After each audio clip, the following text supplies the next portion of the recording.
the biggest shift is that people have had to be more serious about business and learn how to run a competent business. And when I started, it was very much like you gained a lot of celebrity about being an individual stylist. You achieved a certain levels of success, and then you hung your shingle, and you just kept working, as a busy stylist. But then you had a team, and you built a business. But they weren't always well-run businesses. They weren't always profitable. A lot of times, the owners wouldn't be making money if they didn't work behind the chair. That was still tied to their income. We've seen people get much more serious about business over the decades. And, we hope that we've had a hand in that, because that's kind of our goal. So obviously we monitor that a lot. I think that that's been the real change over the decades, is that now you see some really well-run salon companies.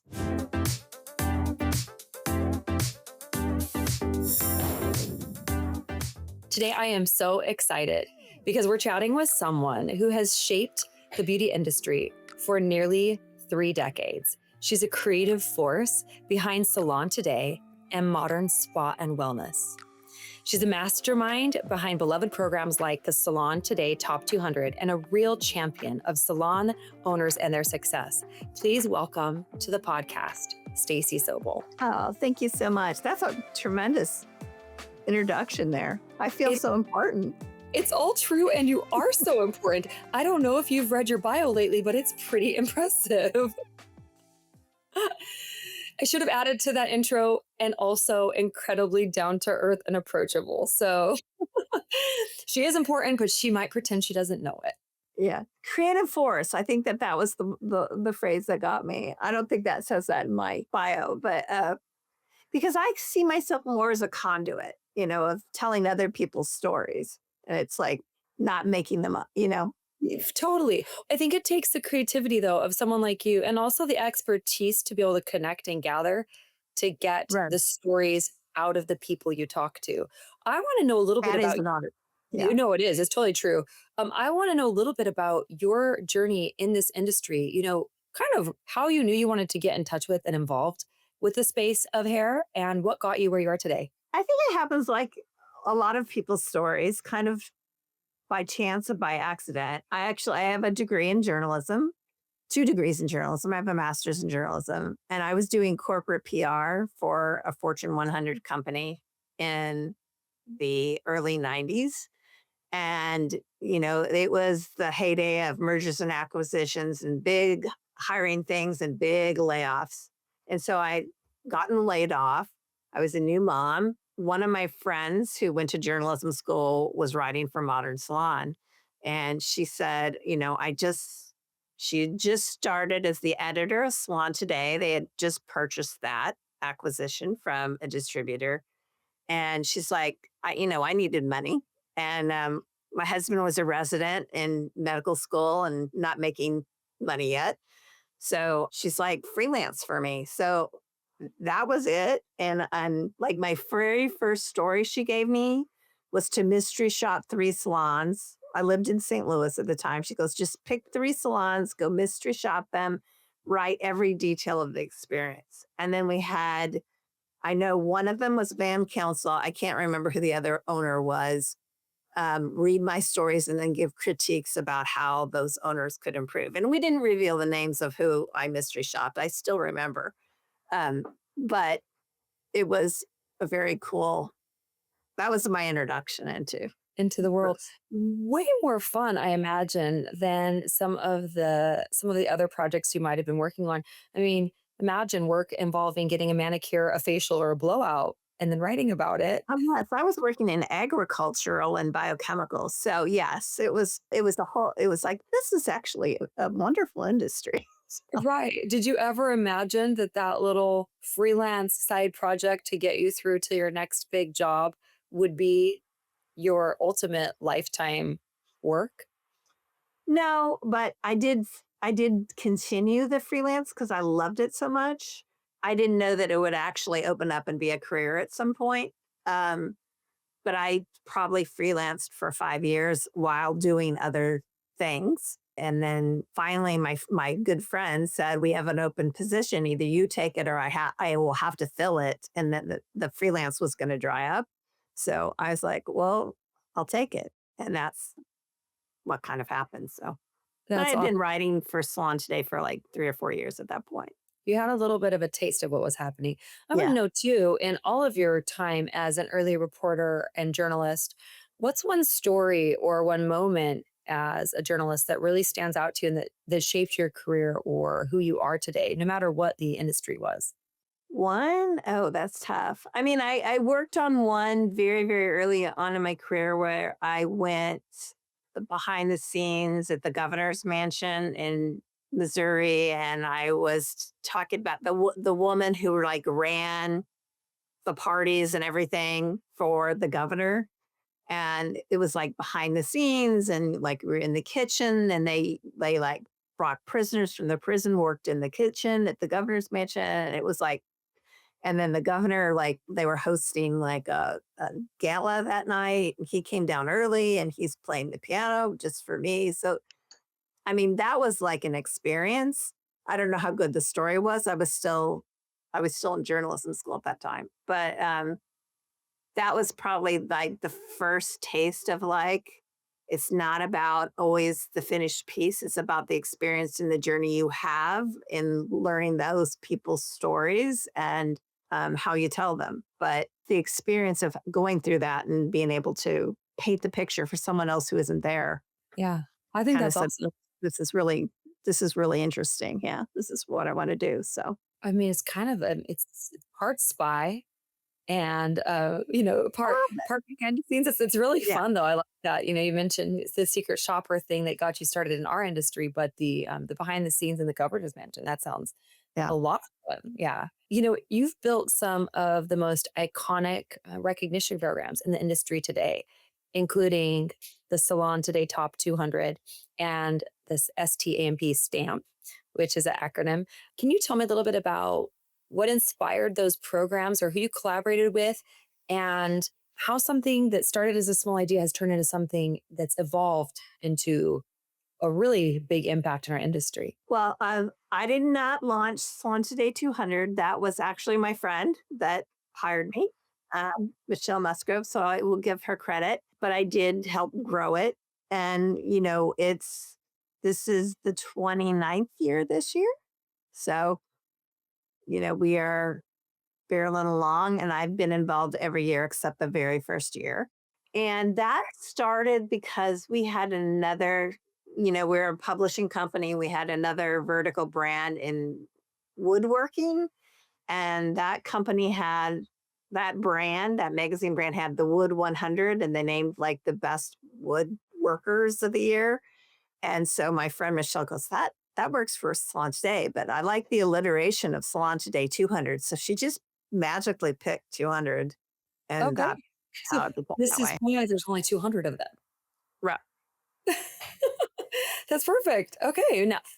Now we know. And thank you for that edit and that clarification, giving Michelle that credit. But you were there from nearly the inception and working on Nearly absolutely. inception. Yeah. She first brought me on to do some PR around it and that first year. And then gradually I got involved with the reporting of it. And then, it subtly shifted over the years because at that point, all that people did was turn in their numbers, Yeah. and we measured the sales growth.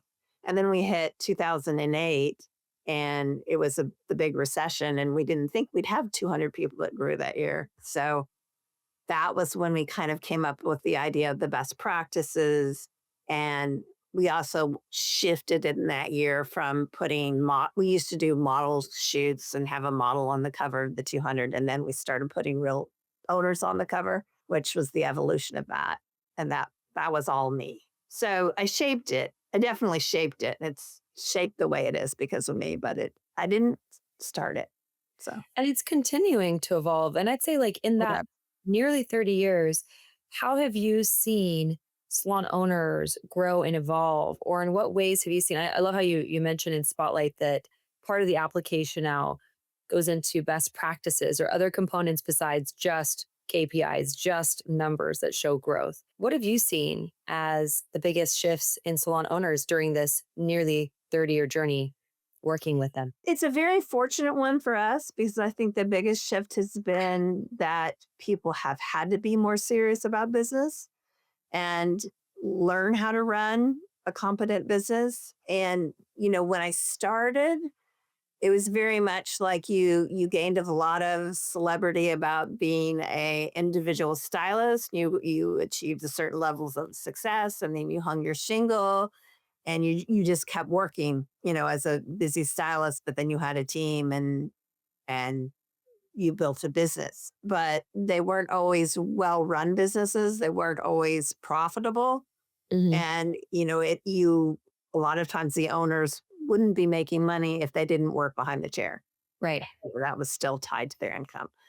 And we've seen people get much more serious about business over the decades. And we hope that we've had a hand in that because that's kind of our goal. So obviously we monitor that a lot, but I think that that's been the real change over the decades, is that now you see some really well run salon companies. Yeah, that's brilliant. And I think more and more the people that I work with through Spark or other people that I get to know through various channels in this industry, I'm seeing more and more people who really are understanding the business, the numbers, the metrics they need to pay attention to. Whereas it typically does found by someone who loves what they do. They're very good at it. They have a huge following and a few assistants. And now we need to figure out how to expand. And then that used to be enough, but we've got people who are now diving into what it takes to run a sustainable business. And what you produce at Salon Today is a huge component. I mean, one of the industry must attend events for data nerds like myself and the people that I know and love to work with is the Data Driven Salon Summit. Will you tell us a little bit about this event? You've also got the Data Driven Salon Summit on tour, which is coming up soon in It's a little Nashville. bit different. Yeah. Yeah. So tell us about these two big events and why they are so important to attend for those who care to grow their businesses. Yeah. Well, it takes a step back a little bit because one of the other evolutions when you asked me about this is like when we first started the Salon Today 200, only a handful of those people actually had software systems. So you're talking about a much different, you can't almost imagine that now, right? They're So, reading this and turning the paper to make their appointments on right. their Yeah. books. Yeah. Yeah. So we're probably on the ninth year for Data Driven. And we started it with a partner called Zzor that ended up selling a few years ago, but it was a KPI performance app that people had on their phone, and it interacted with your software, but it would tell you what the stylist would tell them what their individual KPIs are, how far they were from their goal on different metrics. So we launched this in tandem with them, and we kind of focused on 5 core metrics. And, I don't want to like dissuade people who don't feel they are data nerds to not think that there's something to value data driven, because there is. We're really just taking that, like what that number is telling you about your business, but what are the opportunities around it? How do you tell, how you're performing against other companies in the industry? And how do you improve those numbers if you're falling behind? So that's the data component of data driven. But each of those sessions are something that you as an owner are actively working on in your business every day. So that could be staff recruitment and retention. It could be client retention. It could be marketing. It could be customer service. It could be building a great salon culture. Those are the kind of sessions that we talk about, but there's a data component of it that helps you go back and say, how am I doing in my own business? Yes, yes. And I have attended a few of these sessions. Lucky me. My early business coach with Goldwell sent me, or she told me, you've got to go. And I remember hearing about it and wanting to go. And I'm going to be honest, I was behind the chair. I was drowning running my business. So I had all these like great ideas and I wanted to attend, but I mean, how could you get me there? Can I clone myself? Right. So it was about 3 to 4 years into owning my salon, probably 3 years, that I finally attended. And as I agree and appreciate the distinction, listen, folks, just because I like data does not mean that's how you would imagine my brain to work. I'm an artist. I'm a little pinball machine up here and I like people. And that's what my passion is. This weird little like bridge was made between like the right side and the left side of my brain. And now they're corresponding because they have to. And events like Data Driven are some of the places where I learn to anchor those ideas and concepts as a small business owner and salon owner to understand how to really track how I'm doing as an owner and then how to improve upon it. So these breakout sessions that you're referencing, that's usually a multiple day event, 2 to 3 days, lots of great networking, a beautiful award ceremony for people who have applied for or who want to attend the award ceremony for the top 200. And it really is a remarkable event to attend. And I think it was just a little guy, you know what I mean? I didn't know if I had a place there. I'm applying for the first time this year. My salon director is doing the application for us, but just being in the room with people who run salons that are in that top 200 who understand those things is incredibly inspiring. I learned so much from that event and from the subsequent networking and talking to the different owners. I can't encourage people enough to attend something like this. So I do think it's important to know it's also fun. It's also It's inspiring. And also fun. It's if your brain's inspiring. working in that social artist way, there's plenty for you there still. But I say it because I don't want people to think like we're studying graphs and charts all day. That's not what it is. And most of the sessions are taught by either a market leading salon owners or industry experts in different fields. So everybody has that creative background. You're going to be in a room with like-minded people. Exactly what you said, how to blend both sides of the brain. Right. You'll leave, even if you come in there as just a creative, you'll leave liking the data a little more, or at least knowing what to look at rather Yeah. than like closing one eye and like not looking at that part Yeah. of your dashboard on your software. You're going to be like, yes, let's see what we're doing and how we can do better. I love that. Cool. Tell me what is in it for a salon that's looking to apply? Tell us when the application. I know it closes in a few weeks. Is that correct? Well, if our official deadline is October 31st, but we will, and I'll let you announce this when you announce the show, but we will be doing an extension to November 15th. I love this. Well, Okay. Get your applications together. And even if it feels overwhelming, please apply because it'll be really fun to just see the process. No, I think I applied for something. I can't remember. I did something one time, like a remodel, some kind of, there's multiple categories you can apply into. So I remember going through the process once when I was a brand new baby owner before I even knew what it was about. that But might have just been Salons of the Year if it was designed, because we also have Salons of the Year. So that is what it was. It was design.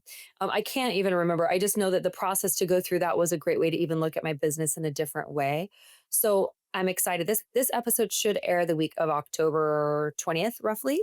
So those who are listening will know that they've got a few weeks to get it together, and I hope they do. Tell me what kind of categories salon owners can enter and what's in it for them. the application itself is a couple of, I say pages because I still think literally as a magazine editor and pages, but it's all digital of data. We're asking about your sales numbers, and you can choose to compete on your sales numbers or not. If you don't want those published, you just compete on the best practices. We still ask for that because we want to have an aggregate. Like this is what this is what this year looked like for people, and this is how people grew. So you're entering in sales data. Then we ask, there's a number of you probably know better than I do if you've been looking at the application. So, but lots of data about your business. We kind of have you break down your sales, like what percentage is hair color, what percentage is cutting services, what is spa, yada yada, and then kind of you break down your P&L, like what percentage of your budget are you paying for labor, for rent, for professional services, things like that. The bulk of the application are the essays, and people will write 2 different essays. There's a success and challenges essay. We tell you that you're not judged on the challenges portion of that essay, but we want to know because that really helps us shape our content for the following year. What are the pain points people are experiencing, and how does that guide us and how we need to show up better for people? That's like a gold mine for us to kind of figure out how we're going to shape the following year. And then it also dictates what we're going to do at events like Data Driven. Here are the sessions. So we know that this is what people need right now. So that's the success and challenges essay. And then there's 10 different best practices. And those are things from salon culture, philanthropy, environmental sustainability, employee education, retail and merchandising. There's 10 of them. And you pick what you think. If you look at your past year where you had the biggest wins, you pick which one you want to compete in. Hey, business owners. Yes, you. I know you're juggling it all. Marketing, admin tasks, websites, podcasts, social media. The list never ends. That's where Spark comes in. We're a virtual assistant company built just for small business owners, because once you're able to delegate, we know you'll be able to dominate. Our clients are seeing up to 30% increase in social media engagement and sales, all by letting us handle the behind the scenes work. Not to mention an incredible boost in flexibility, profit, and time. So scan the QR code right now to schedule a free chat with my team. Let's make you efficient AF and help you focus on what you do best, growing and leading your business. I love it. Tell me, for salon owners who dream of being featured or who want a chance to attend and be recognized, what do you see as the best way to stand out? Obviously, I hope many people listening take it to heart and apply, but tell me, what do you see as that, or what do your judges typically look for? Well, number one, I will tell you, if you look at Salon Today, I do a pretty comprehensive blog about strategies for entering. So I would start by reading that. Each of those essay categories that I talked about, those best practices, have about 8 to 10 questions in them. And we say right on there, you don't have to answer every one of these questions, but these questions are prompts to guide you of what we're kind of looking for from you. But originality is probably the biggest thing. We do tell people don't use AI to write your Please, right?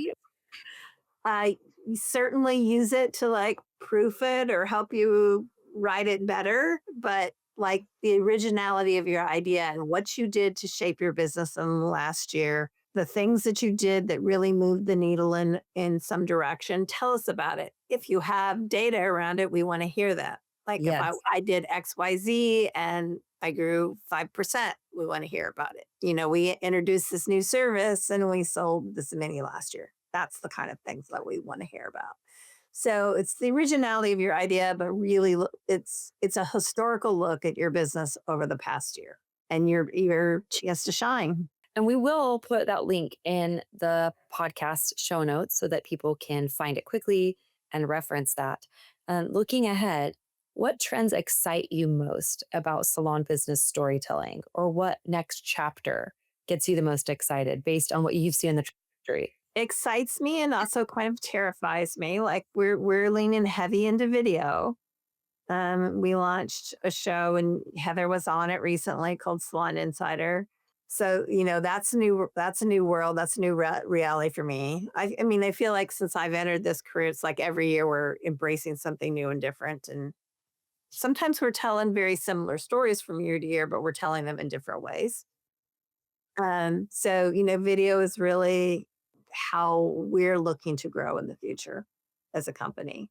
And we're also, you know, we're following what's going on right now with the industry. And right now, a lot of people are leaning further into wellness, whether you have a day spa within your salon or you're looking to go a little further than that with some med spa or some other things. We're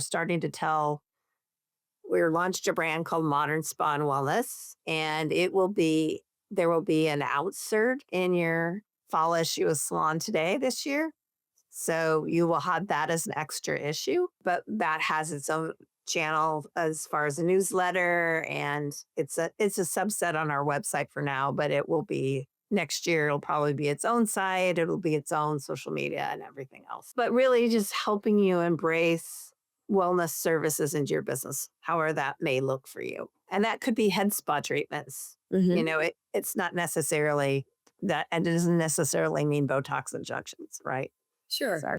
So many different components. And I've interviewed different people who incorporate things with energy healing or with toxic free salon practices, things like that. So I think there are so many different ways you can into wellness and in your salon space, regardless of whether or not you choose to start to implement spa and med spa services. So I Right. think that that's a great point to make. And it sounds like this upcoming division of Salon Today, or would it be its own thing? This next project? Own brand, but right now it's kind of living under the Salon Today brand. Yeah. So It sounds like it'll be beneficial to salon owners, regardless of how much participation they have in the wellness space currently, though. If that's yeah. the direction things are going, we should probably pay attention to it so we can learn how to incorporate any of those practices into our salon spaces. So that's wonderful. I'm wondering also what the biggest standout success story or success story components that you've seen as your time as editor in chief. Maybe it's something, a brand or a business that was struggling, and what they did that made such a standout effort to turn around. Is there anything like that that stands out off the top of your head? I mean, probably the most recent one like that that I wrote this year was Luisa Garcia. She owns a salon in New Hampshire. I think that their neighbor was a doctor or dentist, but somehow her whole salon got flooded with sewage. Oh, She had to like redo the whole thing, but she was trying to stay open and keep her people employed and working during that time. And she really leaned in heavily to both her software provider and Qnity was their coach. And they really embraced some of those tools and like lived it every day. And she did something called the Unicorn Challenge. And so every week, like it was kind of a merit, her team would like get certain goals and would collect unicorns and then you would collect your unicorns for the week. And she decided people just really embrace that and that competitive nature of it. And it kept them alive and probably saved their business. that's incredible. Those kind of things are inspiring because it doesn't matter what industry we're in or what we're doing, we get surprises. Sometimes crappy things happen, pun intended, and we have to roll with it. And it sounds like she was very innovative in how she kept engaging her team and her community. I also love that you reference how she relied on the resources she had in her coaching Yeah. and software company, because I know for a fact personally, as business owners, we have so many resources available to us. And a lot of times in our overwhelm, if we don't focus on how to make the most use of those who are distributors, our reps, our points of contact in the industry, we're missing a ton of collaboration and a ton of opportunities to learn what support exists out there for us and how to build our businesses. So that sounds like And an incredible. even like some of the tools you already have, I've had software providers tell me that like most owners only use 10 to 15% of their systems that are available to them. So maybe Yeah. you're not using the marketing component or you're not using that team measurement component. So, Yeah. it's taking that time to learn you already have at your fingertips, but how to use it for your personal situation and what you need right now. Yeah. I had a little a call today with one of my clients. We won't name names, but you know them. And they're talking about some of the opportunities and upside that they had maybe not tapped into yet. And they have not been using their marketing campaigns at all. And I know for a fact, I'm like, that is plug and play. Let's get this going. Like, let's get this going last week. But what better time than the holiday season to ramp up? And then a couple of other things like the software has a loyalty program built in. So kind of like a Sephora type of, beauty, whatever they call it, the VIB, where you get your points. Earning the rewards, You're earning earning the points. rewards, Yeah. right? A lot of different grocery stores even do it. But I'm thinking like there are some low hanging fruit opportunities that a lot of really impressive, accomplished, and well known, very successful salons don't actually make use of yet. So you're right. There are so many things that we have at our fingertips. And I think the more we can rely on each other and learn from others in the industry like yourself, the more we're going to start tapping into those things and plugging into it, which is really fun. I cannot wait for this secret salon to experience their success and to share it with you later. I'll do that offline and maybe I'll even interview them at some point and let them tell you about it. But there's so many things that it's like a little light switch or a lever that we can pull. And a lot of times it's overwhelming when we're running a business Well, or and it makes sense because sometimes if say you sign on for your software 5 years ago, maybe you had more clients than you knew what to deal with. You didn't need to market, Mhm. but things change, and And this is kind of what we've seen over the last year. 2 or 3 years ago, any owner wanted you to talk to them was about staff recruitment and retention. They couldn't get the people in. Yep. Last year, we started seeing more people wanted advice about attracting clients, and I think that's because the economic stretch that we're all feeling right now. I mean, you can't even go to the grocery. Like I'm always like, go to the grocery store, and it's like if I went out to eat for this meal, it just seems like your grocery bills are so stupidly expensive, right? But all your clients are feeling that pinch. So is that if that's just adding an extra week to their hair color appointment, you know, eh, at the end of the year, you feel that pinch in the salon. All your clients are doing that. It might not look that obvious month to month, but it starts to look obvious when you look at a year. So I think people are looking to bring in more clients to fill those openings, or looking at ways to offer the clients that are in their chair, partake of some of our other services that you might not know about. Sure. Sure. Looking at ways to grow what we already have within our existing clients and also how to become more robust in the way that we're offering. Mm. It's a big deal. And I think something I found with my salon director, she pretty much leads my team day to day. She does an incredible job. And people ask me all the time, like, how did you get her? You're so lucky. And I'm like, I know. I don't know why I have really great luck. I'm just going to go with it. But she is absolutely incredible. And I've told her, she's like, we just started doing this. And why do we have to change this now? Or now we've got to up level again in another way. And I'm like, listen, this is what I do know about our industry. If nothing else at this point, whatever worked last year, we have to recalibrate, refocus, and provide better and stronger for next year. So it's not like we hit autopilot, we got where we want to go. Like you said, even 5 years ago, stylists and salon owners were like, I just want to know how to recruit more people to work with me. And now it's like that if they just stayed on autopilot and hadn't learned how to recruit or kept on top of what was happening in business trends right now, they'd be behind the eight ball. So I can't encourage people enough to stay on top of the resources provided by Salon Today, and then also just the different resources available through video learning as well. I Yeah. think I learn visual person here, speaking from personal experience. I learn best with a quick video, face to face, or something interactive. So I think it's incredible that you're moving forward in that platform. I would love to know, what is the best piece of advice? I don't even care what it was about, business or otherwise. What was the best piece of advice anyone ever gave you? And this is one that I share a lot with people that work with me. Sometimes, I don't know. We've all been in those situations where you're in a conflict with somebody. Sometimes you just need to own the mistake and apologize for it and move forward. And that doesn't mean like cave, but it means like sometimes some people they just fight so hard to be right when they know they really aren't right. And I think sometimes it's just diffuse the situation and move on, but know when you're wrong and own the mistake. It's okay to say, I made a mistake and I'm sorry. It seems like in our world today, there are people that just can't get past that. They That's can't be incredible. wrong. They can't be wrong. So, And if you can't be wrong, are you ever really right? correct. That's really powerful. Okay, thank you. I like that. And it is applicable to pretty much everything in life, no matter the type of relationship. Applicable to everything in life, Yeah, marriages, everything. friendship Simple.